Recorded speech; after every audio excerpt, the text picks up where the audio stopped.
So okay, I just watched something with the homie Petty Tupac, and he did a little short on what's going on between Eddie Jackson and the homie Juice. I don't know if y'all too familiar with them from back in the day. Eddie Jackson spoke out against Juice. They like, man, who is Juice? We don't know him, such and such, such and such. But a lot of people told me Juice the real deal. You did on tomorrow, and that's from Street Lord Wine on down. Say Juice the real deal, did it the right way, and then go out like that. Yeah, they renowned hustlers in the city. So, what y'all feel about that? Go ahead, bro. Well, my perspective line up with Juice. I don't know Juice, but I've listened to some of the information that that Juice disseminated in juxtaposition with the homie Petty Tupac and homie Juice, Detroit boys like us. And shout out to Petty Tupac, man. He's a young guy, man, but he giving a platform to old heads. But not only that, he's being a good narrator. And he's narrating the story and allowing a younger generation to hear it unfiltered. And that's just the way he's interpreting it. I just got a lot of respect for that. Juice, like I said, I don't know Juice, but I know the homie Juan. Juan, good dude. Juan, stand-up dude. Stand on business, for real.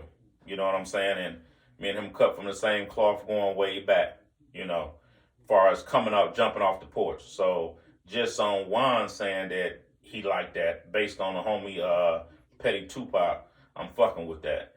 But what issue I got with Eddie is that my uncle come up and even look out for Benji to this day. Benji calls him. He talks to Benji. He got pictures with Benji before he went in, pictures when Benji came out. I don't know Benji personally, but my uncle. My uncle was brought up under Frank Usher. So a lot of the stories that Eddie's telling, I know, as we say back in the day, he putting a 10 on that. In some cases, he putting a 20 on it. And, you know, respect to Eddie's father, because he was one of the original OGs going way back. And can't nobody ever take away from what that brother put down. He's a homie as well. But Eddie is he doing too much, man. He doing too much, and he talking about a lot of things, and his stuff ain't really lining up. And, you know, at the end of the day, I ain't never knocked nobody hustle, but bruh, you talking about selling crack. Talking about selling crack and moving them whole things is a whole different dynamic. And as we used to say back in the day, if you gonna cut a nigga deal, never cut a nigga deal that's moving crack. You never have mercy on the crack seller, because them jokers is on the front line. And listen, so my thing of the day, you talking to another generation that don't know, but bro, come off some of that. Not trying to take nothing away from what you did and who you know, but you're putting too much on that player.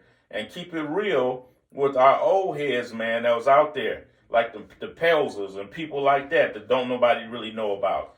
You know what I'm saying? You know, I understand you hustling, but oh my God, bro, you doing too much. And like I say, shout out again to my man Petty Tupac, man, because he really putting on and bringing that thing out there. I'm not as extensive as I've said before in the game with his knowledge of it, because his era was way before mine. And again, he's the one that introduced it to me. But under tutelage and learning from him, you know, you deduce your own meanings from statements. So I'll say this. The Tupac dude said, motherfuckers learned that telling was a tool. Nigga, you had to do what you had to do to get out from under that situation. One thing about these stories I noticed, bro, all the grimy people really win. All the people that stayed loyal and didn't tell and didn't do nothing, you know, dishonorable, they lost. They lost. The guy, y'all be thinking because the guy told he ain't gonna be able to go back to his neighborhood, or guys be like, you ain't telling me you did what you did to get up out of that situation. You feel me? They all won. It's crack. Damn, that telling really a tool. And they was using it. They was employing it. A lot of guys went down to I agree, it's a catch-22. And the reason is this, because the old guard, nah, nigga, you stood on everything you had to, you stood on. You lived and you died by it. But this new guard saying, nah, nigga, you had a chance to get out, you got out. And then you got the plug. So here you go. A motherfucker, again, and I'm gonna go a little bit deeper. Plug was Chapo. And how the fuck you get a plug like Chapo if you don't know how to move? Now I'm gonna go to say something different. We knew how to move. We move. They say they was watching us from 05 to 2011. How the fuck we here was able to move from 05 to 2011 and then they come with an indictment? 6 years? In this technology? Nah. That means we were doing something right. And that means somebody up above said or gave us up. You did. So I gotta go a little bit deeper, just a little bit more. Back to the best friend. When I was locked up, I heard stories about Stacey Black from the Best Friends. Motherfucker, Stacey Black had life. Motherfucker said he did what he did, and he got to a certain yard, and he got to the yard and called all the Detroit homies to the yard and said, yeah, I did what I did, and any of you niggas with 2 motherfucking machetes, jail-made machetes, I did what I did. Any of you got a problem with what I did, we can handle it now. And ain't no Detroit nigga say nothing. And now, well, matter of fact, let me go back. He ran the successful poker games, the successful store in the yard after that statement, and ain't no Detroit nigga step to him. Now, I'm hearing he home. But again, see, niggas got choices from when they think they can fuck with somebody and they wanna pick on a motherfucker they think ain't gonna be no repercussions. Come on, man. You niggas standing on your ground in what you think. Y'all fucked up. A lot of niggas, so that shit go back way. Nigga, y'all might laugh at me. I watched Game of Thrones, nigga. But I watched the Treachery. I watched it. And I watched amongst the white people. They taught us, you niggas is selective, which means you really bitches. You ain't willing to die for what you call yourself to believe. So why you promoting it? The old guard, so they say it's going, that's cool. That's cool. But here it go again. A nigga who was under indictment on El Chapo. I'm telling you niggas now. Every nigga you think solid ain't solid. They working. And if you go to work in the game, you're on the clock, nigga. Your time up. You're only getting a certain select time. Listen. They got us from Detroit. They flew us from Detroit to El Paso, which they held us over in New Mexico, in a place called, what the fuck was it called? Treachery, New Mexico. No, Otero. Oh, yeah, Otero Maximum Security, which was in Chaparral. On the White Sands Missile Base. Yeah, okay. Down in Chaparral, New Mexico. You can look it up. The White Sands, the United States White Sands Missile Base. There was a facility where they had the military officers and all that were put in jail and all that. It's on the White Sands Missile Base. Okay. Now, listen. I ain't doing... See, I was so fucked up and distraught and fucked up about what was going on because, again, he's the thinker in the brain. He see all that shit. When we got caught, I got caught. He didn't. He could have ran. He could have got the fuck on and left and let me took it. This is my man. This is my brother. I love him to death. Gonna die with him. He came, turned himself in, and we went through it together. But again, here it go. When they had us they took us to New Mexico, holding us. When they brought us in front of the judge, they had us handcuffed. The prosecutor said, if y'all don't know who set y'all up, y'all dumb as fuck. Said you must be brain dead. You gotta be brain dead. What you mean by that? It was so obvious. Obvious. Who Too set obvious. us up? And even me. Break it down for us, for those of us who never been on that side of the border. You know what I mean? We that's gonna be for future episodes. Okay, that so we're gonna for a get piece in of and what you give can't more. give us right now.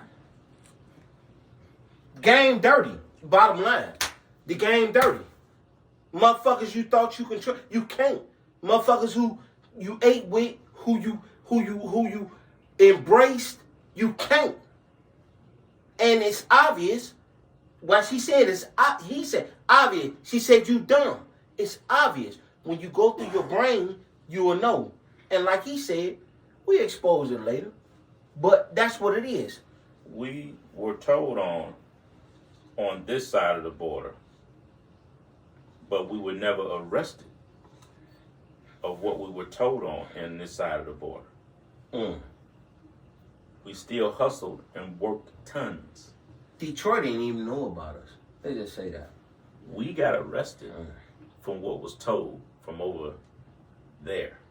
Detroit feds ain't even know about us. The exact conversations that was taking place of negotiations for tons over there was in our paperwork. There was no Americans over there outside of me and him. The only Americans on our indictment, American names on our indictment, was mine and his. So how the hell did they know and quote conversations within our paperwork from over there? Let me tell you something. Because I'm not only going to tell you this, I'm going to explain to you other stuff about the P. Diddy's and what's the man over there that had the island with Epstein. the Epsteins and all those people. You do not make it to be a billionaire in this country and not have an intimate relationship with the American government. And as of this point, I only think maybe one person that became a billionaire didn't have a relationship or may have had one, and once he figured it out, he tried to pull out, and that's Kanye West. I got one thing. You're going to have a relationship. The days of your Malcolm X's and those individuals there after that are gone. So anybody that's up, I mean all the way up, not on no local stuff. I'm talking about up. Somebody got a relationship with the government. Follow me. Drug dealers importing and exporting cocaine. You don't think that there's somebody giving information? You could bring in nuclear weapons or anything that's a threat to national security. You don't think the government knows what's going on? It's all about when they want to come get you. Let me drop you this and I'm going to hand it to my man. The prosecutor had us. Prosecutor that came and said what she said to me and Sam about being brain dead. I said, you lucky that you came and arrested us when you did. Because I had already made plans. I was going overseas to go open up another damn plug, and I was going to be gone. Without missing a beat. He said, you know what? You're right. Because I had everything set to go. And when I was waiting for my what's the thing is that they give you? Not the passport, the other thing. When you plan to go to another country, they give you visa. They held the visa up. And when my man from India asked questions on it, said that was weird. They told him, we're not confirming or denying the visa.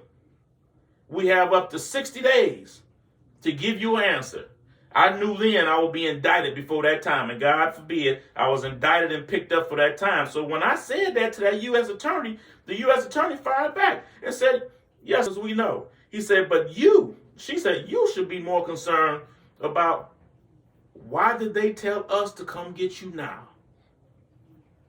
I'm like, wait a minute, you the one that figures out the indictment. Why did they tell you to? Who is they?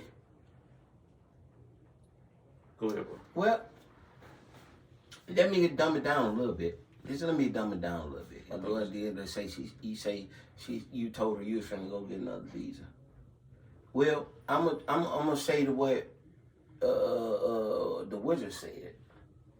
Donnie, you evaded them for so long. How did you slip up? He didn't know that you didn't slip up. He didn't realize that it was a snake already in the pit.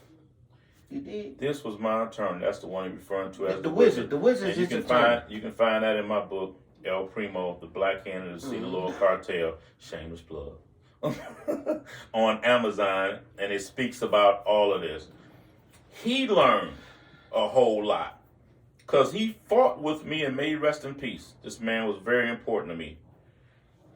He learned a whole lot, and his mind was blown with going through this case and seeing what was going on. But this is what you have to understand. As my man, the homie Petty Tupac said, about the killers and all that, and those that were basically violating and breaking the laws and flipping up and doing scandalous shit, were the ones that were willing. They used it as a tool. Those people over there use it as a tool. All you damn guys that get a Mexican plug and get owing them a lot of money and all that, they don't come knock your head off, but you see you get busted. Why you think you get busted?